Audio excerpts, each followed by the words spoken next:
હાટકેશ્વરનું bridge બનાવ્યું તો માણસોને મુક્ત કરવા માટે જ બ્રિજ બનાવ્યું હતું. શમશાનનું બી એવું જ છે. મુક્તિધામનું કામ છે. એક માણસને કરંટ લાગ્યો અને એ મરી ગયો, એને મુક્તિ મળી, પણ આ શમશાન ધામને મુક્તિધામને મુક્તિ નથી મળી. અમે લોકો ઘણી વખત રજૂઆતો કરી ચૂક્યા છે, પણ આજ સુધી કોઈ પણ મુક્તિધામનું કામ વધ્યું જ નથી. 6-8 મહિનાથી પબ્લિકે હેરાન છે. અમે અહીંયા રહીએ છીએ, લોકો લાશો બાળે છે અને એના ધુમાડા અમારા શ્વાસે જાય છે. એ ધુમાડા અમે રોજ લઈ રહ્યા છે. એનાથી સરકારને કોઈ લેવા દેવા છે જ નહીં. માણસોને મુક્તિ આપવામાં એમનો ઇન્ટરેસ્ટ છે. આ એક સૌથી જૂનામાં જૂનું સ્મશાન ગૃહ છે, મુક્તિધામ છે. અને આજુબાજુ ખોખરા હોય, અમરાઈવાડી હોય કે ઇન્દ્રપુરી હોય, છેક રામોલ અને હાથીજાળ ને બધા ત્યાંથી મોટા ભાગે લોકો અહીંયા આ ગૃહનો ઉપયોગ કરતા હોય છે. હવે 6 મહિનાથી ગોકળ કાયની જેમ એમને એમ પડ્યું છે, કોઈ આગળ કાર્યવાહી ચાલતી નથી.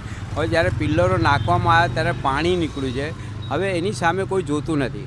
અગાઉ બી અમે રજૂઆત કરી હતી કે જે તમે આ રિનોવેશનનું કામ કરી રહ્યા છો, રિનોવેશનનું કામ ઝડપી થાય અને આધુનિક ટેકનોલોજી, કેમ કે આજુબાજુ તમે જુઓ તો રેસિડેન્ટ છે અને જે ધુમાડો કે પોલ્યુશન થાય છે એ લોકોના ઘર સુધી જાય છે.